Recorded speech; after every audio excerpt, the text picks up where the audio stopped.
Be'ezrat Hashem, cette paracha de Bo, qui en fait, on voit se réaliser la délivrance du Ham Israël.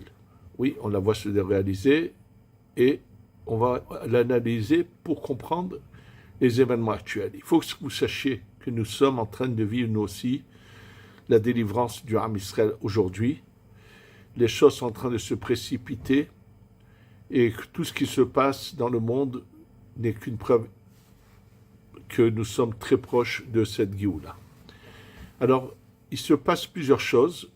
D'abord, on va se deux points importants dans cette paracha qui sont d'ailleurs liés. Pourquoi fallait-il que le calendrier change? Jusqu'à présent, le calendrier va en fonction de la création du monde qui est en Tishré. Et là, dans cette paracha, on nous annonce autre chose. À partir de maintenant, le début de l'année, c'est le mois de Nissan. À chaque fois que dans la Torah, il y a marqué 3e, 4e, 5e, 6e, 7e mois, c'est toujours par rapport à Nissan. Ça veut dire que tout d'un coup, Hachem annonce, c'est comme ça que démarre ce processus de délivrance où vont leur donner la mitzvah du Korban Pessah, l'agneau pascal, que nous allons bientôt, nous aussi, Be'ezrat Hashem, je pense que ce Pessah, on va tous pouvoir le faire avec le Beth Amikdash, Amen. Et donc, on va l'expliquer. Pourquoi fallait-il commencer par ces mots qu'il y a quelque chose de nouveau qui se passe? Et bien sûr, je vais avant de revenir là-dessus tout de suite, mais je voudrais d'abord, comme à la fin de cette paracha, il va se passer un événement qui concerne aussi Moshe Rabbeinu, c'est que Moshe a accepté, va faire quelque chose que Hachem ne lui a pas demandé. Akadosh Baruch Hu lui a demandé de faire sortir le peuple d'Israël d'Égypte pour l'emmener en Eretz Israël. Et Moshe va faire sortir un très très grand nombre d'Égyptiens qui sont un peu sur la touche. C'est-à-dire, lorsqu'il se passe cet événement en Égypte où il y a eu cette famine, à ce moment-là, qui va durer 2 ans finalement, puisque lorsque Yaakov arrive, au lieu qu'elle dure 7 ans, par le mérite de Yaakov, ça s'arrête après 2 ans. Et là, Yosef va faire quelque chose qu'il pensait bien faire. C'est quoi? C'est que d'obliger un grand nombre d'Égyptiens à faire la circoncision, la Brit Mila, de se convertir quelque part. Et ces Égyptiens, pas tous, il ne peut pas, parce que l'élite égyptienne, il ne veut pas leur imposer, Pharaon ne le laisse pas. Et finalement, toute cette élite qui n'accepte pas, cette partie de l'Égypte qui n'accepte pas, elle voit qu'une partie des Égyptiens sont sur la touche, et elle craint que finalement, si ces Égyptiens s'unissent avec le peuple d'Israël, ils vont être majoritaires, et ça va être la fin pour le peuple égyptien. Donc, ils veulent se battre, mais finalement, ces Égyptiens, ils n'arrivent pas à faire leur plan de détruire le peuple d'Israël. Et là, Moshe va faire sortir également ce qu'on appelle ces Égyptiens, qu'on appelle un rêve Rav. Ça lui est reproché. Il a commis une erreur. Il avait une bonne intention, mais qui apparemment n'a pas donné de bons résultats. Il faut savoir que le rêve Rav, aucun d'entre eux n'est rentré en Eretz Israël. Ils vont tous mourir dans le désert par les différentes fois où ils ont fait fauter le peuple d'Israël, comme au Vaudor, ou bien dans l'histoire de Pinchas. Bref, ils vont finalement tous mourir. Aucun d'entre eux ne rentre en Eretz Israël, oui. Et on va reparler de cela, de ce Erev Rav, et pour comprendre qui c'est le Erev Rav actuel et qu'est-ce qui va se passer avec eux, je vais vous mentionner ce qui est marqué dans le Zohar de la paracha de Pinchas. Dans le Zohar de la paracha de Pinchas, c'est un des endroits, mais il y a d'autres endroits dans le Zohar, mais là, ce détail que je voudrais vous ramener se trouve là-bas. Comme j'ai eu l'occasion déjà de vous le dire, qu'à plusieurs endroits dans le Zohar, on nous parle que celui qui va venir nous livrer, c'est celui qui a délivré le peuple d'Israël d'Égypte, qui est Moshe Rabbeinu. Et lui, il va revenir. Or, quand vous lisez l'Agmara, on nous parle du Mashiach ben David, du Mashiach qui vient de David, ou bien du Mashiach ben Yosef, qui vient de Yosef. Il y en a deux, il y a deux Mashiach. Alors, qu'est-ce qui se passe avec Moshe? Alors, sachez que dans plusieurs endroits dans le Zohar, c'est marqué clairement, c'est Moshe qui vient nous délivrer, mais à sa droite, il y a le Mashiach ben David, je répète, à sa droite, le Mashiach ben David, à sa gauche, le Mashiach ben Yosef. Alors, pourquoi il faut que lui ait deux Mashiach? Et ça, dans la paracha de Pinchas, dans le Zohar, c'est mentionné que c'est pour que, en fait, il y a trois catégories d'individus qui doivent, de quel Hachem Dieu veut se venger, et à qui il va falloir qui vont être châtiés. Il y a tous ceux de l'Occident qui nous ont voulu du mal et qui nous veulent du mal encore. Il y en a, ils sont très nombreux. Donc ça, c'est Édom. Il y a tous ceux de l'Orient, c'est-à-dire de Ishmaël, qui nous veulent du mal. Ils sont plus que nombreux. Il y a l'Iran, le Hamas, le Hezbollah. Ils sont nombreux. Alors donc, il dit comme ça le Zohar, il dit que le Mashiach ben David qui est à la droite, c'est lui qui va s'occuper de Ishmaël, c'est-à-dire du côté de l'Orient, c'est-à-dire ceux de l'islam qui nous ont voulu du mal, qui nous veulent du mal, c'est de eux qui va se venger.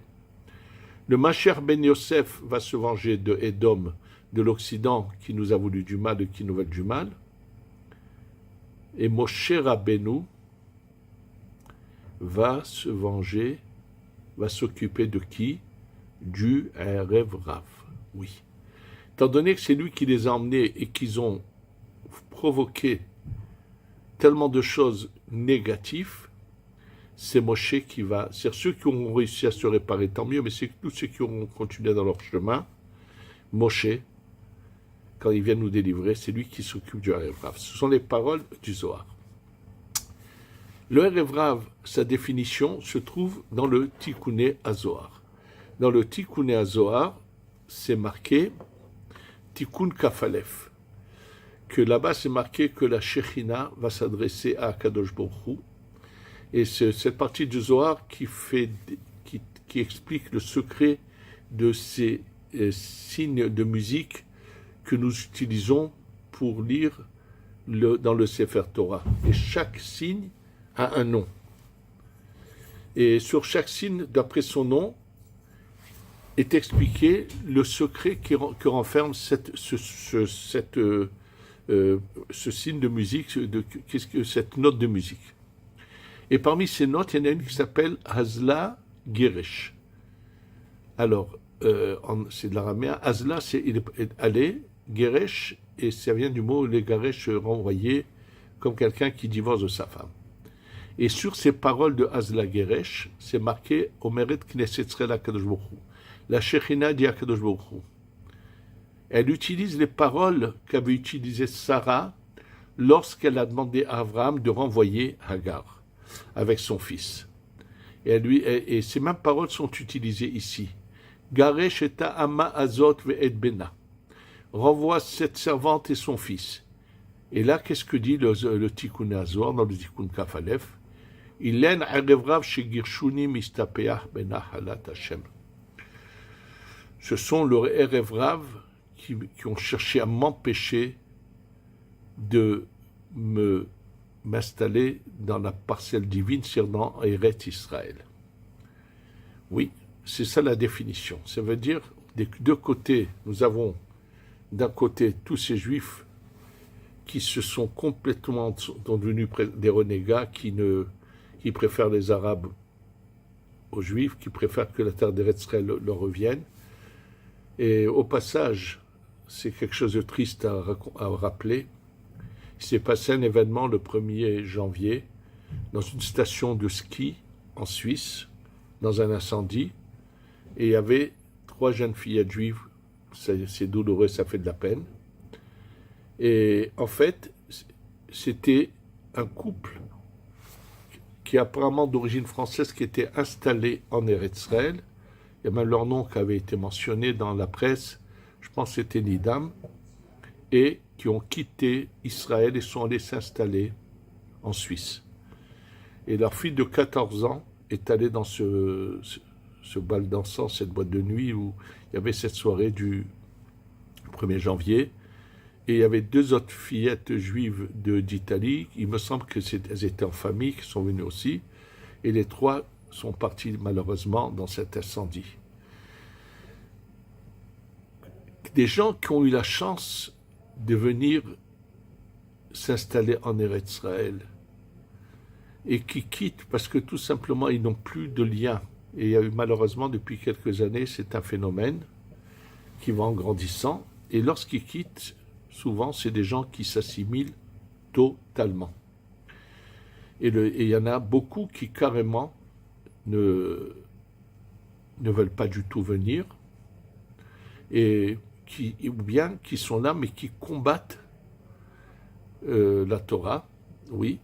Il ne faut pas oublier que cet énergumène qui a été malheureusement Premier ministre, quelquefois, pas Premier ministre, il n'a jamais eu la chance, mais il était ministre, Shimon Peres, sa vision était une vie, qu'on appelle ça, une vie en commun avec les Arabes, c'est-à-dire qu'on devait s'assimiler, se fondre dans la masse avec eux. Et donc, c'est marqué, donc lui, il a cherché à rendre toutes les parcelles de terre qu'on pouvait rendre aux Palestiniens. Lui était le promoteur de tout cela.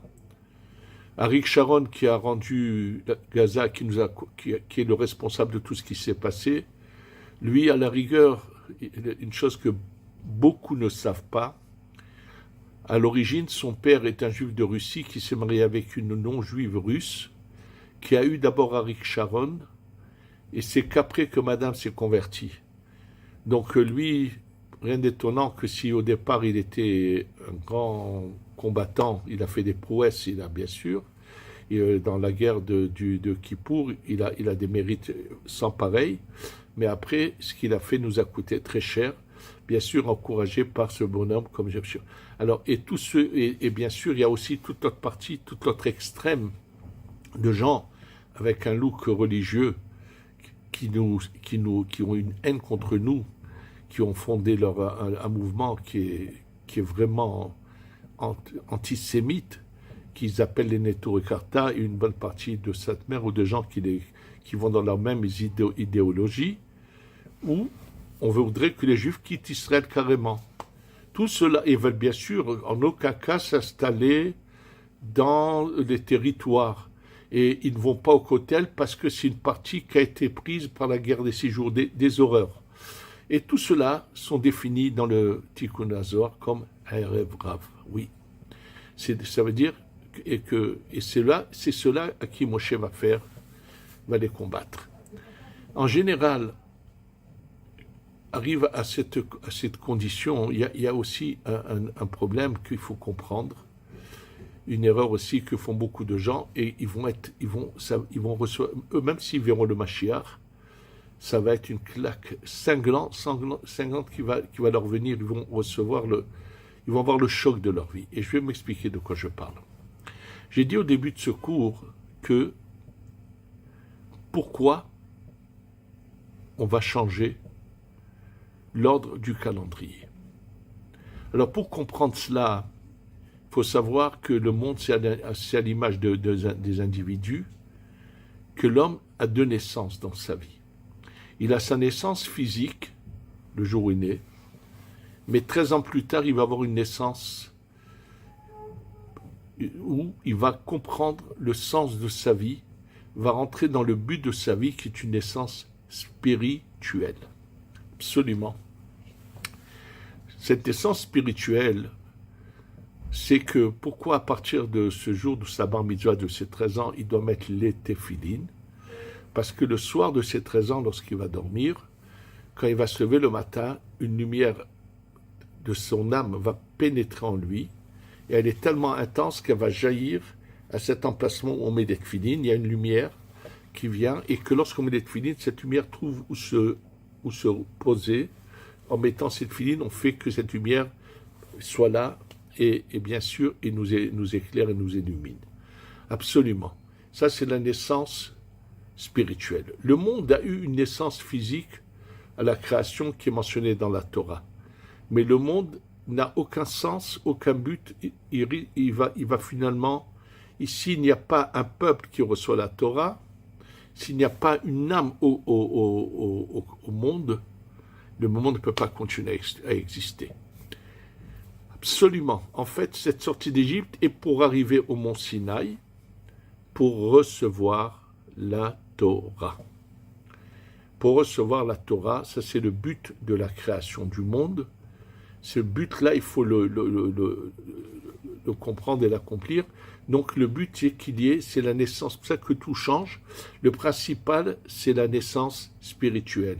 Cette naissance du peuple d'Israël commence le soir de Pessah. C'est pour ça que chaque année à Pessah, nous parlons de la sortie d'Égypte, parce que la sortie d'Égypte, c'est notre naissance spirituelle. Et je voudrais pour cela vous rappeler quelque chose que j'ai eu l'occasion souvent de vous dire, pour le comprendre, bien sûr, sur cette question, pourquoi on n'arrête pas de mentionner dans tout ce que nous faisons en souvenir de la sortie d'Égypte. Quel est le sens? Et pour cela, je vais vous donner cet exemple que j'ai entendu, qui est merveilleux, qui explique bien les choses.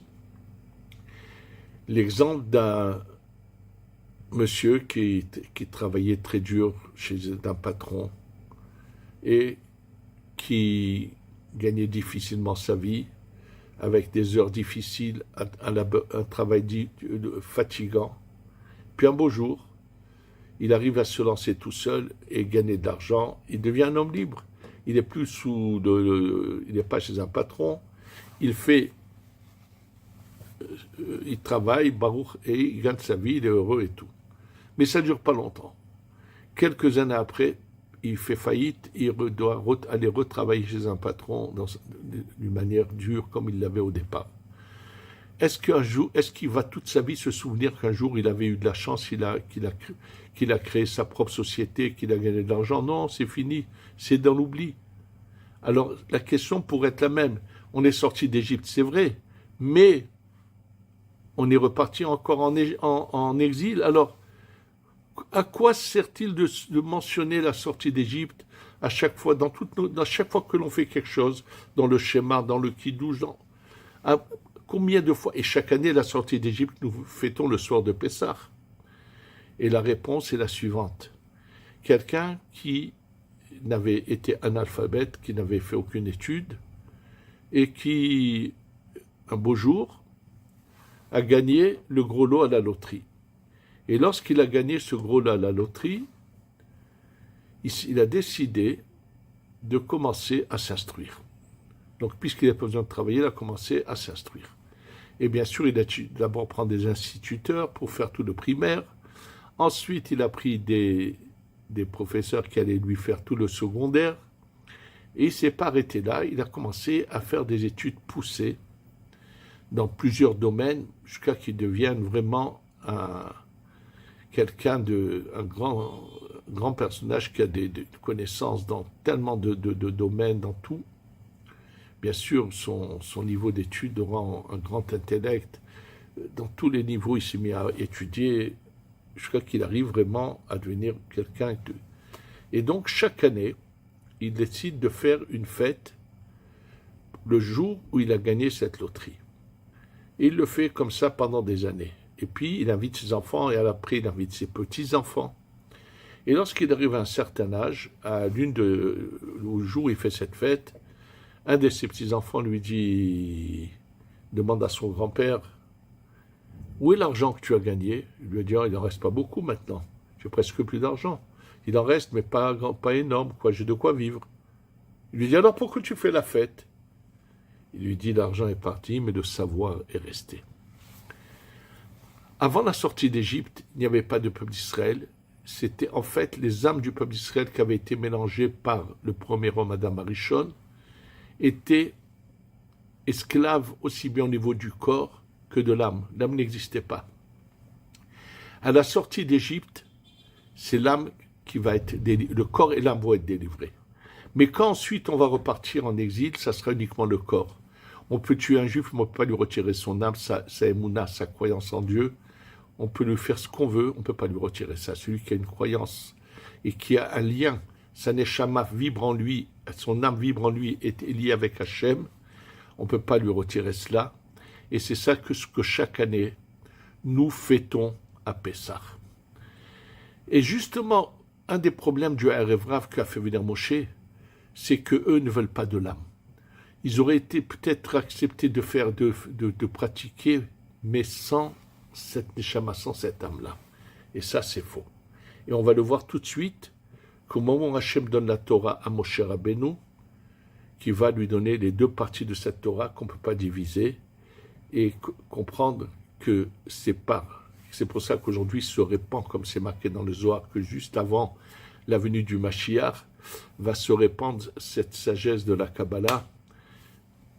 Je peux vous dire que moi, quand je suis arrivé en Eretz Israël il y a presque 50 ans, il n'y avait pas du tout de collège, pratiquement pas aucun collège où on étudiait que ce domaine qu'on appelle la Kabbalah.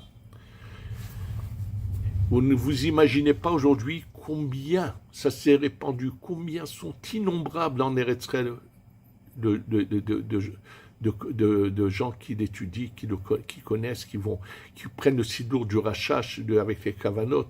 Ça se répand même ailleurs, mais surtout en Eretz Israël, mais c'est arrivé quelque chose qu'on n'aurait jamais pu imaginer, à quel point ça se répand aujourd'hui, et on voit que c'est une des preuves les plus évidentes que nous sommes juste à côté de la délivrance.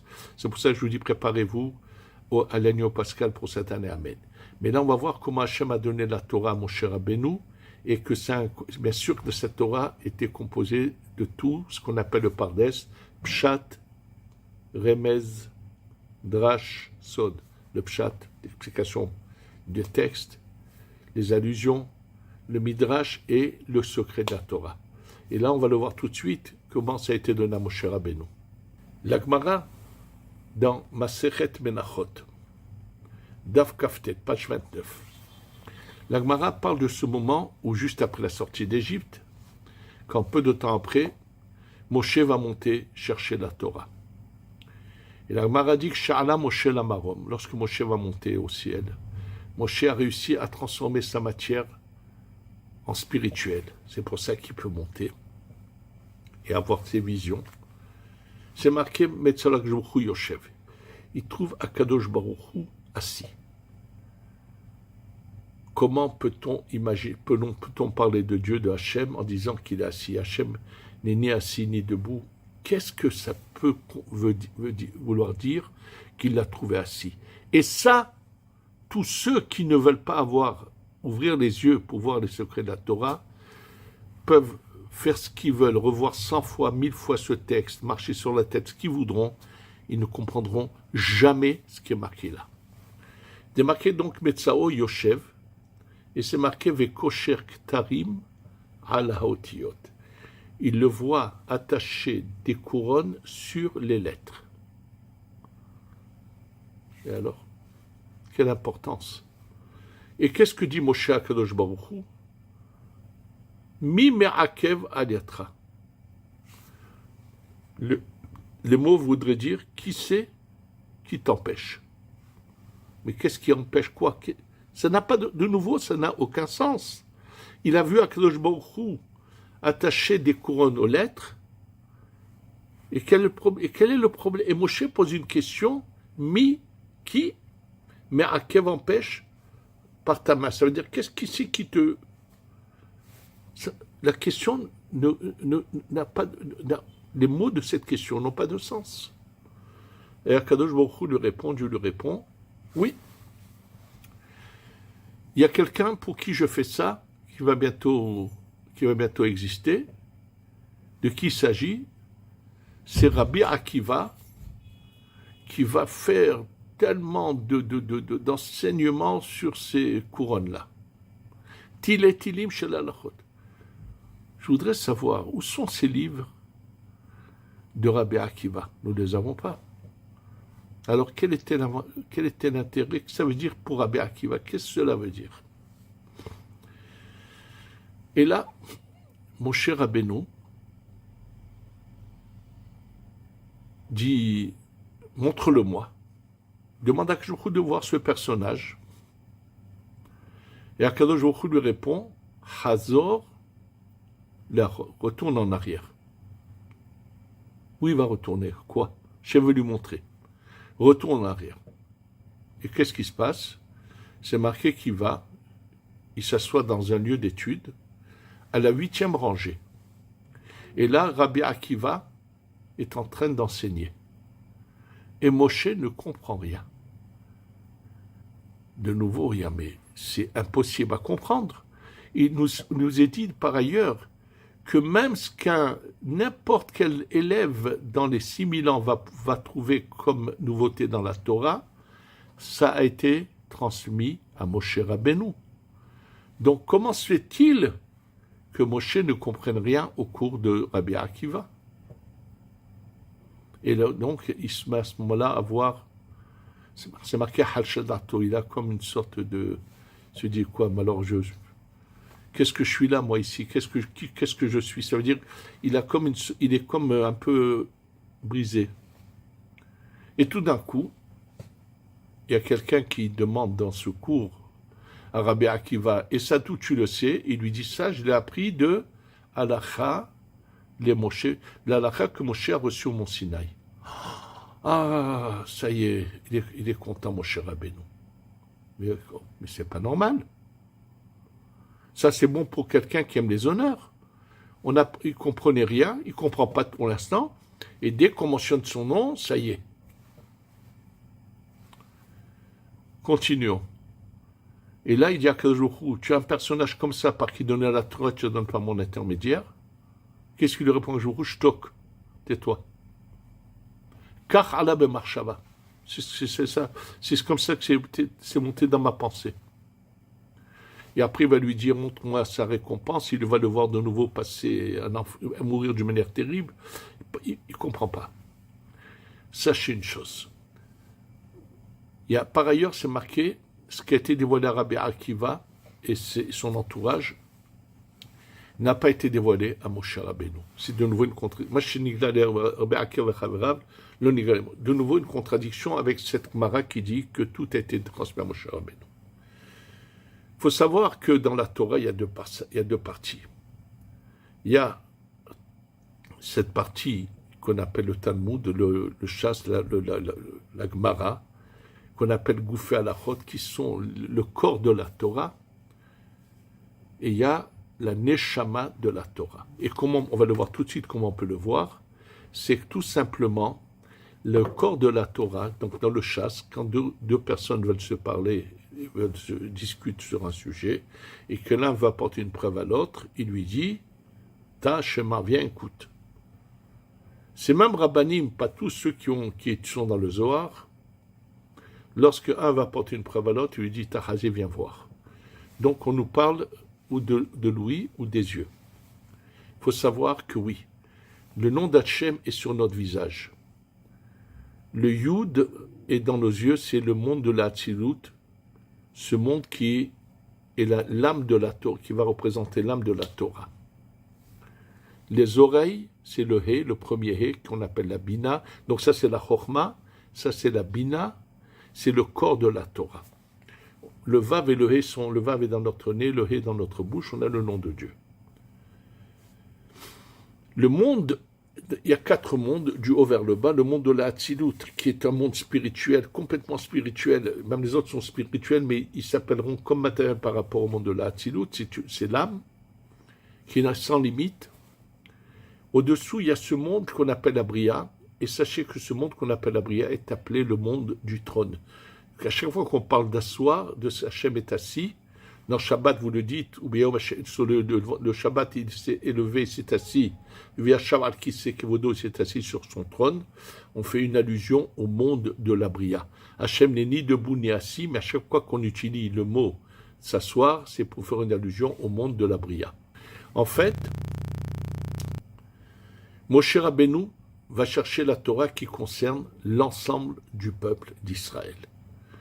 Et pour nous le faire comprendre, il va aller chercher la Torah qu'on appelle la Torah de la Bria, le corps de la Torah que la majorité de ceux qui étudient. Bien sûr, il faut connaître ce qu'on appelle Goufé Halachot, les corps des Halachot, pour savoir comment appliquer la Torah. Et donc, pour nous faire comprendre qu'il est allé à ce niveau-là, on nous dit qu'il a trouvé Hachem assis, Dieu assis. Et quand il le voit attacher ses couronnes, il voit qu'il veut lui donner également les secrets de la Torah. Et là, il lui dit, mais je ne comprends pas, moi je suis venu chercher la Torah qui se trouve dans le monde de la Bria.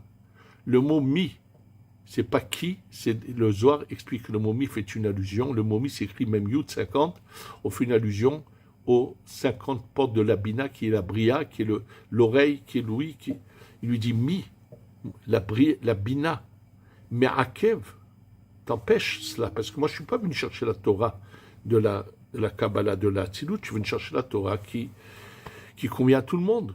Il lui dit oui, c'est vrai, mais il y en a, il donne l'exemple de Rabbi Akiva, on va voir tout de suite, qui lui est arrivé à la Chorma, à la Tzilut, il lui dit c'est pour lui que je donne, lui et tous ceux qui vont bien sûr dans son chemin, que je donne cette lumière de la Torah. C'est pour ça qu'il lui dit il va y avoir quelqu'un qui va, bien sûr, Rabbi Akiva nous a pas transmis, c'est transmis en partie dans le Zohar, ses enseignements profonds. Ça n'a pas été écrit, mais celui qui mérite, en étudiant les écrits du Zohar et du Harizal, peut arriver à des niveaux, on verra tout de suite. Donc lui, c'est pour lui, parce qu'il y a une partie du peuple d'Israël qui ressemble à Rabbi Akiva et ses amis. Et quand Moshe Rabbeinu, à ce moment-là, n'était pas arrivé à ce niveau-là encore. Plus tard, il va y arriver, mais pas à ce moment-là. Et lorsque Moshe Rabbeinu dit « je voudrais le voir », quand il lui dit « va, retourne en arrière », le niveau inférieur s'appelle le dos du niveau supérieur. Donc il lui dit « chazor la chorcha », ça veut dire « toi, tu es le dos de ce niveau-là ».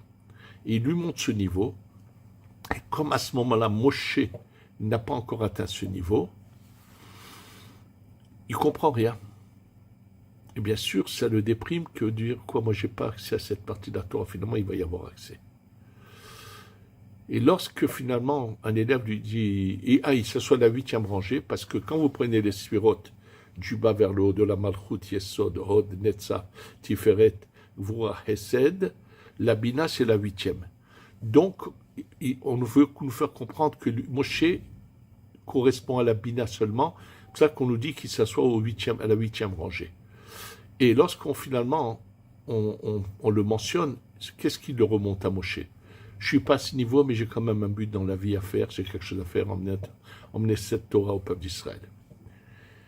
Ce qu'on dit que tout ce qu'un élève plus tard pourra découvrir, Moshe l'a eu, c'est au niveau de la Torah de la Bria, qui a des limites. La Torah de la Hatzilut, qui est la Kabbalah, qui est au-dessus de la Torah de la Bria, on ne peut pas tout enseigner à quelqu'un, elle n'a pas de limite. Sans fin, on pourra découvrir des merveilles.